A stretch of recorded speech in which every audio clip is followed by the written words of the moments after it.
back to FCLE Seminar, the podcast that helps you prepare for the Florida Civic Literacy Exam. I'm your host, Mercedes Musto. Listen, guys, we've got the expertise of Dr. Jacob Shively here today. Welcome to the podcast, Dr. Shively. Thank you. It's great to be here. This is by far my favorite FCLE podcast. Oh, thank you. Dr. Shively is currently the Associate Dean of the College of Arts, Social Sciences, and Humanities at the University of West Florida. He is also an Associate Professor in the UWF Department of Government. In addition to American politics, he has taught a wide range of international relations courses, published 2 books, and has a 3rd book in the works analyzing the grand strategy during the Biden administration. Today, we're getting into the heart of the U.S. Constitution itself. I mean, have you ever wondered why Congress has the power to make laws, or what exactly do federal judges actually do? I mean, oh, wait, get this. Why can't presidents just do whatever they want? Well, that's the gist of today's podcast episode for you. And we're going to answer all those whys by taking a look at Articles 1, 2, and 3 of the U.S. Constitution. See, these first 3 articles set up the framework of the U.S. government. 3 branches, and one very important idea that's holding them together. What idea is that? I'm glad you asked. The separation of powers. Yes, the separation of powers. That's right. In the 20th century, political scientist Edward Corwin put it pretty succinctly. He said, "The U.S. Constitution is an invitation to struggle." So we're used to this concept by now of separation of powers. You hear the phrase a lot, but what does that actually mean? And I think Corwin is getting us closer to what that looks like in practice. So at the time, in the 1700s, the U.S. founders were looking at cutting-edge political thought. They were looking at Enlightenment thinkers. For example, the Frenchman Montesquieu or the Englishman John Locke. If you look at their writings, there are remarkable parallels with what the founders ended up using in the U.S. Constitution. Now, let me back up a little bit and say what they were looking at is this idea that humans seem to naturally form hierarchies and seek power and dominance and that sort of thing. And in a way, some people have argued that's rational. After all, it keeps decisions clear. If some one person is in charge, so you put all the power in one place. But of course, as we've all been told and learned, what a lot of these Enlightenment thinkers realized was once you do that, you're inviting the potential for abuse of power. So that's the idea here. You separate out authority in the government. So by divvying up the various jobs of government to different bodies, the theory is you have a self-perpetuating system where each body is protecting its own interests and jealous of its own power. In this case, then, you don't have to have a system where everybody is always acting in the best for everyone. They might be acting in their own interest, but by doing that, they're kind of balancing and checking one another. That's kind of the underlying theory here. So the goal is to achieve something close to political stability, if not always harmony. Well said. I talk to my sister a lot about discord and harmony in our lives, but I never thought about applying that in a larger, big idea, like how to view the U.S. Constitution and how it works. So next up, we have Articles 1, 2, and 3. So let's get started. Article 1, the legislative branch. Article 1 is the longest article in the Constitution, but that's not what I want you to remember. Hear me out. So Article 1 establishes Congress, the legislative branch, and gives it the power to make laws. Now, there are 2 parts to Congress. Wait, hey, can you name them? You said the Senate and the House of Representatives. That's right. You got it. Hey, if you didn't know, then be sure to keep listening. Cool. Here's something that's exam worthy. What are the differences between the House and the Senate? To start, the House of Representatives at this time has 435 members. The number of representatives each state gets is based on population. Now, remember, population. The Senate is different. Every state, no matter how big or small, gets exactly 2 senators. That's it. Like 2 for Florida, 2 for Wyoming. You get the point. 2. Right. And this setup is part of a compromise between big and small states. The founders were very concerned, if you know anything about the revolution, to make sure that all of the colonies, former colonies, were on board. And what they wanted to do with this constitution is make sure everybody or most of them were willing to join. Now, how do you get a big state like Virginia into a country with, say, Delaware or Rhode Island, which were very tiny even then? Those small states, what interest do they have in joining a country where they're not going to have much authority? So the idea, partly here, is to have the Senate be two each, so that everyone has a baseline number of representation. And then on the other end, in the House, it's called a bicameral legislature. You've got two houses, Senate and the House. And in this case, the House is smaller districts. Each state is carved up into smaller pieces. So you've got local representation and you've got state representation. And that allows those smaller states to feel like, well, we might not have the same population, but we've got these two senators. And the senators have certain powers and authorities, and they serve for longer. So that was a way to guarantee to those smaller states that they're not going to be just steamrolled in this new country. Indeed, indeed. Hmm. Dr. Shively, so real quick, back to the separation of powers. What powers does Congress actually have? I mean, Article 1 lays out the enumerated powers, and that reminds me of the necessary and proper clause. Hey, we covered that in episode 3, McCulloch versus Maryland. Yeah, hey, check that one out. The framers really saw Congress as the primary branch of government. You mentioned it's the longest, and that's an interesting fact. But it actually is relevant because it tells us that they were most invested in trying to figure out what this branch was going to do, because in their minds, this was the branch that actually had the most power. It was going to pass laws, and crucially, it would have what we call the power of the purse. In other words, in their view, this was the biggest power of all. By that, what we mean is Congress is the one that passes how much we're going to spend, how we're going to tax, and then it tells the executive, the president, how to go about and do that. So the theory in their minds was that ultimately Congress was the supreme, or at least most powerful branch. We tend to imagine they're all equal now, but in reality, they saw Congress as being first among equals, we'll say. Now, what are some examples of their powers? As I said, they can do taxation, they can pass spending bills, they can allow borrowing. They are charged with regulating commerce between the states and with other countries. They're able to print money. They're the ones who officially declare war. They're charged with maintaining the military, setting up courts, protecting patents, oversight on all of this stuff, having hearings and so forth, and even amending the Constitution. Now, that goes beyond just Congress. That has to go to the states. But as you can see that from that long list, and there are even others, the founders looked at Congress as the key body here that would be driving policy and law in the country. Wow. So Congress can do so much. That's so powerful. I mean, Article 1 lists all the things that Congress can do. I don't know. I mean, what are things Congress can't do? Let me think. They can't pass an ex post facto law. What does that mean? That's Latin for after the fact, which this is crazy. Get this, meaning that you can't make something illegal and then punish someone for doing it before it was illegal. Right. This is an interesting case because it's just a little line in the Constitution, and it's not something we think about very much now. But the idea here is that you can't simply create a law targeting some individual or some group, right? A guiding principle here was that the power of the state or the government is really fearsome, potentially, and hard to stop or control. So they wanted to tell the government, here are things you can do, but here's some things we do not want you to do because we're worried about tyranny. Now, how could these ex post facto laws represent tyranny? Well, the idea is there's some popular issue, a religious debate, a political debate. Maybe we don't want you selling basketballs anymore, something silly even.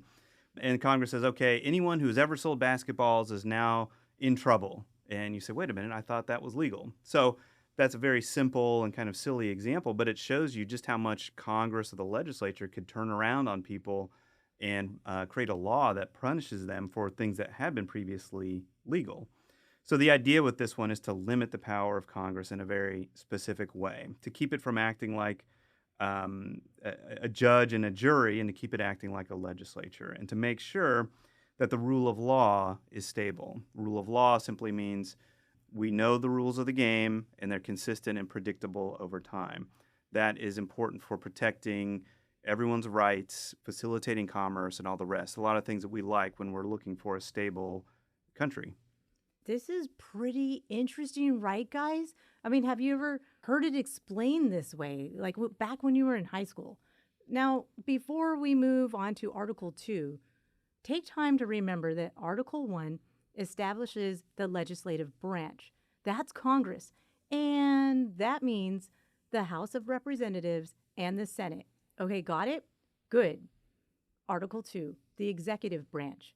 Okay, Article 2, the executive branch, meaning the President of the United States. The President serves a 4-year term, and thanks to the 22nd Amendment, and we'll talk about amendments in future episodes, no one person can be elected president more than twice. Now, to be president, you must be a natural born citizen of the United States, at least 35 years old, and have lived in the U.S. for at least 14 years. Did you know that? Oh, okay, good. I thought so. Also, did you know that I qualify? Okay, just kidding. You know what? Hey, you're doing great today. Impressive indeed. Keep listening. What about how the president is elected? Are you familiar with the electoral college process? Okay, so this one is one of the biggest points of confusion I have with students in the classroom and even just regular folks out in the community. We're all familiar with that electoral map that we see every 4 years. Or if you're not, take a look up the last election, and you can see a map of red and blue, usually, of which state voted more for one candidate or the other based upon party. Now, what's going on here? Because I thought when we have elections, the person with the most votes wins, or maybe the majority or something like that. Well, let's back up a little bit. Think again about the goal of the founders when they're writing the Constitution. Their goal was not exactly to create a system where individual citizens are voting for everything. They were trying to create a republic where they were trying to keep everything relatively stable. And to be honest, they were trying to constrain what they considered to be the passions of the people. So they wanted to slow down voting a little bit. Individual citizens could vote for the House of Representatives, but that was about it. They couldn't vote for Senate directly. That didn't happen until the 20th century. And they certainly weren't voting directly for president. Instead, what they set up was, again, a state-based system. The idea here is that it's a country comprised of states, and therefore it's the states that vote for the president. So each state legislature has its own process for nominating or designating people who are going to be members of the Electoral College for that year. Now, by college in this case, we don't mean a university or something like that. A college just references the idea of a group of colleagues all coming together for something, and hence the word college. We call it that because you have like experts, scholars coming together and working together to teach. In this case, the college is people coming together to vote for president. So that each state is responsible for nominating or designating electors, people who will go to Washington, D.C. and vote directly for president. Now, this sounds a little weird, of course, because we're used to, again, the idea of we vote directly for whatever office. The problem is it's really hard to change this sort of system, and it does advantage some states over others, right? If you're a relatively small state, your voice is a little more represented in this process. And, from any one election to another, states may like this outcome or not. So it's kind of an ongoing modern debate. But for us to understand at this time, right, when they're writing the Constitution, the key to understand is they're creating an institution where they think individuals will come from the states and all vote for president, rather than that being something that individual citizens vote for. I'm glad you cleared this up because this is a point of discussion that comes up often within my family and friends. So definitely a point to review there, guys. One last thing I'll add here is that each state has a number on it when you look at that map, right? 20, 15, 12, whatever it is. That number is the number of representatives plus the number of senators in each state. So the Electoral College count is based directly on your states' representation in Congress. Pretty simple system. When you vote, what you're doing is voting for who the electors will be from your state. Most of the states are winner take all, meaning if a Republican or a Democrat wins in your state, they get all of those electors. And then they go to Washington, D.C. and vote. So it's a very competitive system, and it channels the way candidates today will campaign. But the basic idea is that from the founders' perspective is you're spreading around the decision for president to all of the states. Well, this explanation clears up a lot of common confusion. See, Article 2 lays out the president's powers, and this is big stuff to know. The president is the commander in chief of the military, can make treaties with foreign nations, can nominate federal judges, cabinet members, and ambassadors, and get this, grant pardons and reprieves for federal offenses. Wait a minute. That sounds really powerful. I thought you said that there were some checks and balances here. This is a tough one, and today the president probably is a little overpowered relative to what the founders were envisioning. But let's turn the tape back a little bit and think about what the framers were trying to do with the Constitution. And I think step one here is to say all of these were very controversial even then. They were nervous about giving any one individual all of these powers. But they agreed to do this because they thought the trade-off was worth it. And remember, the trade-off for them was no president under the Articles of Confederation, which they had just come out of and were experiencing, and that was a lot of instability, a lot of chaos. There were a couple of rebellions or revolts. It was hard to collect taxes and all the rest. So they felt like they needed an executive. But again, they were worried about a monarch or a tyrant, as they had just revolted against in the Revolutionary War. So what they did was set up this system, as we said, where the Congress has most of the power in theory, and it can check the president if the president is going too far. So let's take a look at some examples here, because the president really has to act in tandem with Congress. The president rather, is commander-in-chief. That seems pretty powerful. But the president needs funding for the military. The president has to face oversight on how he's using that military. And crucially, the president has to get Congress to declare war under the Constitution. Some of these powers have drifted in favor of the president in the 20th century, but at the time, in the 1700s and throughout most of the 1800s, the commander-in-chief was an important role, but Congress had some tight control over how that military power was used. What about appointments? The president appoints secretaries, as we call them. They call them ministers, in other countries. Secretary of Commerce, Secretary of State, and so forth. Those are really important offices. The president gets to pick who he wants, but crucially, those offices need to be approved by the Senate under what the Constitution calls advice and consent. There's a key check here where if the president brings someone who they think is too extreme or corrupt or something like that, they can either vote to not approve this person, or later they can even impeach and remove these individuals. What about treaties? That's an important power as well. The president is out doing foreign policy and negotiating, but a treaty has to be approved by a 2/3 vote in the Senate. Again, a lot of direct control. You can see what the founders were thinking here. Yes, president, you need to go do things. You're the single individual representing us, but you need to keep coming back to get approval from us, to spend money, to take action, to make appointments. Probably the biggest control here that they tried to write into the Constitution was impeachment.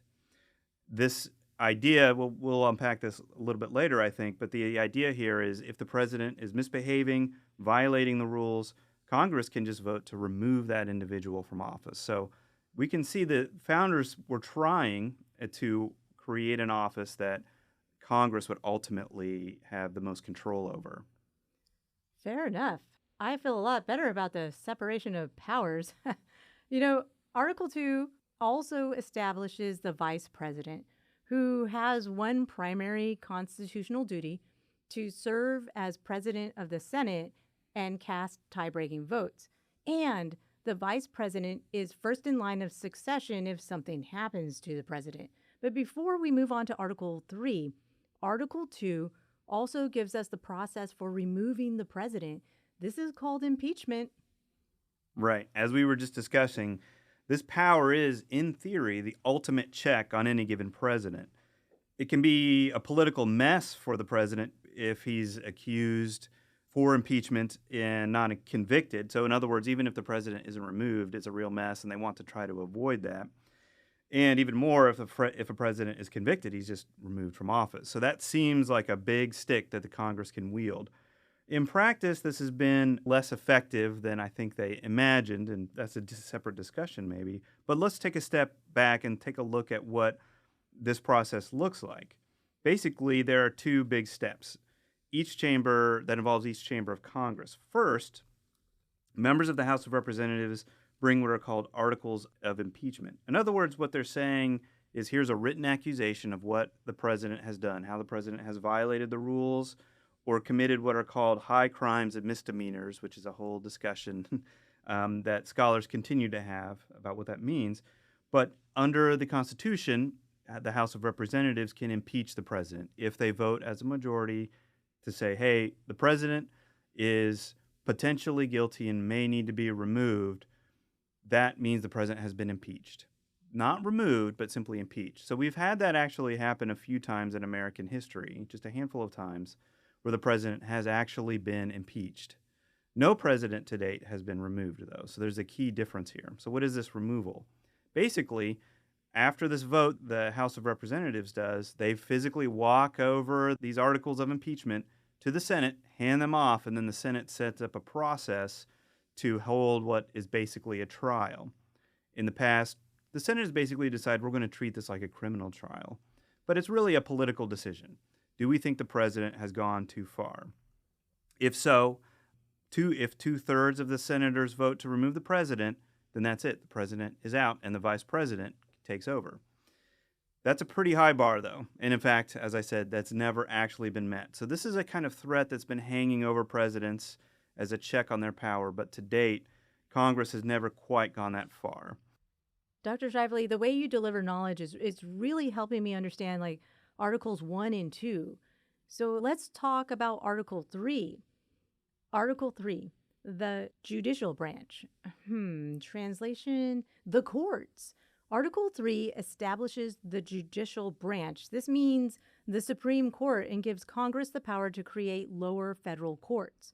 The Supreme Court is the highest court in the land. There are 9 justices, and it goes like this: 1 Chief Justice and 8 Associate Justices. Let's see now. Article 3 doesn't actually spell out the Supreme Court's most powerful role, judicial review. That power came from a very famous Supreme Court case in 1803, Marbury versus Madison. Check out episode 1 for more on that. That's right. As with the presidency, the Supreme Court has evolved and expanded its role. But in this case, the justices had set a precedent that they may determine whether an act of Congress is consistent with the Constitution. So this is big. It means that Congress might pass a law and the court throws it out and says it's unconstitutional. Up to that point in time, the framers had viewed the court as the ultimate arbiter of certain legal disputes. For example, if there was a territorial or commercial claim between states, that could go to the Supreme Court, like a regular court might view between two parties. But also, in theory, a lot of the founders had accepted that the court could determine constitutionality, but it hadn't ever actually been established in legal precedent. In other words, nobody had actually ruled, as they did in 1803 in Marbury versus Madison, that the court had that right. They thought this could be an inherent power, but it wasn't exercised. So Justice Marshall cleverly used a case which involves a long story. Go back to that episode and check it out. But basically, he gives a political win to the president, but along the way, he says this: it is emphatically the province and duty of the judicial department to say what the law is. So what they're saying is, look, you win this one, President Jefferson, but overall, it is our prerogative as the court to determine ultimately if actions you are taking or actions that Congress takes are consistent with the Constitution, which is now our baseline for all of the rules that we'll be following in this country. Now, Congress, or rather the courts, do their best to be consistent and call balls and strikes, as one Supreme Court justice said, but they can also be political actors. So that's a little bit of what's going on here, is they're weighing in on the political system and saying, hey, we're out here too, and here's our prerogatives. Wow. Article 3 also defines treason. What's that? Treason means levying war against the United States or giving aid and comfort to its enemies. And it requires either confession or testimony from two witnesses to the same overt act to convict someone of treason.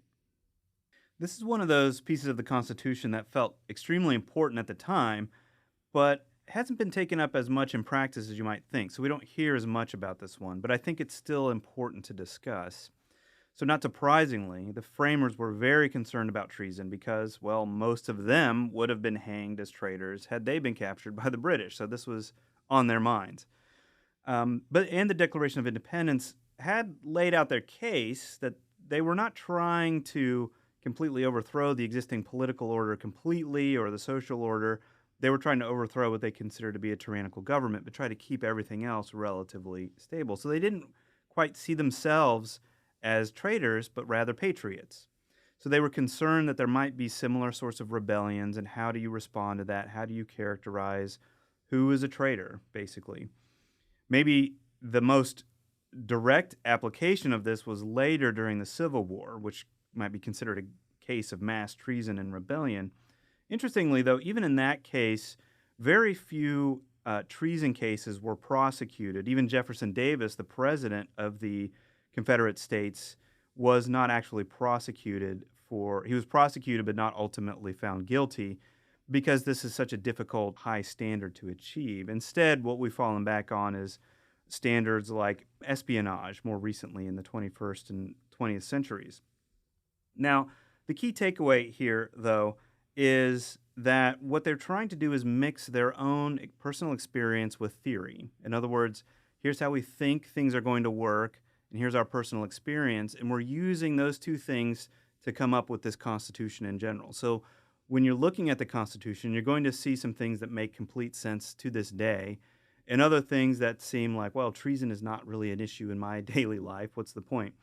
But it's important for us to understand this is the context they're working in and where they're working forward. And it's also worth noting that this power or this crime has been somewhat limited because of the standards that we use to apply that are based on constitutional standards that the Supreme Court itself has established. So all of these are kind of interlocking in that sense, where you've got an entire system that the framers set up and then have been slowly expanding outward ever since. Let's review. Here are the key takeaways about Articles 1, 2, and 3 of the U.S. Constitution. The whole system runs on one genius idea: the separation of powers for stability, harmony, balance. 3 branches, checking and balancing each other so no one gets all the power or control. First up, Article 1, the legislative branch. This is Congress, and their job is making laws, but it's split in two. See, the House of Representatives, based on a state's population, and the Senate, where every state gets exactly 2 representatives. Next, Article 2, the executive branch. This means the president. The president serves a 4-year term, acts as commander-in-chief of the military, can negotiate treaties and grant pardons. And thanks to the system of checks and balances, the president cannot act alone. For example, before a treaty can actually go into effect, the president has to bring it to the legislative branch, where approval is based on a 2/3 supermajority vote in the Senate. One more thing, Article 2 establishes the vice president. Finally, Article 3, the judicial branch. This establishes the courts, with the Supreme Court sitting at the very top, holding the power to interpret the law, and has judicial review. Remember this, there are 3 branches: the legislative, the executive, and the judicial. 3 branches, 1 constitution. Dr. Shively, man, you are sharp. We love having you on the podcast, but before we wrap it up, is there anything that we didn't cover, or just something on your mind that you would like to share with our listeners?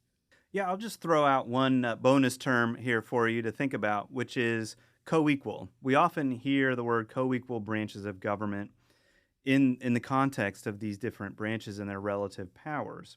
But as we saw here, Congress really is supposed to be, in some ways, the dominant power under the constitutional order, but the executive and the judicial also can check a little bit and have their own relative authority. So it's a little misleading to call them co-equal because it was set up for Congress to be not supreme, but more dominant than the others. And over time, the power of the court and the president have grown. So something to think about when you hear that word co-equal. Keep in mind, in some ways, it's sort of like a relationship in which between parents and children. Maybe over time, the children get older and they have a little more authority and a little more input into family decisions than when they were younger and smaller. In a similar way, these other branches have grown and they've kind of demanded a little more authority and power. But ultimately, no one of them can dictate over the others. They each have their separate spheres of power and influence. Co-equal. That's phenomenal. Hey, I'm Mercedes Musto, and I approve this message 2026. Well, that's it for this episode of FCLE Seminar. What are your thoughts on the first 3 articles of the United States Constitution, guys? Hey, share this exam cram with your study buddies. And hey, if you have questions, then hit us up in the comments. We'd love to hear from you for some civic discourse. Until then, keep questioning, keep learning, and stay curious. This is your host, Mercedes Musso, signing off.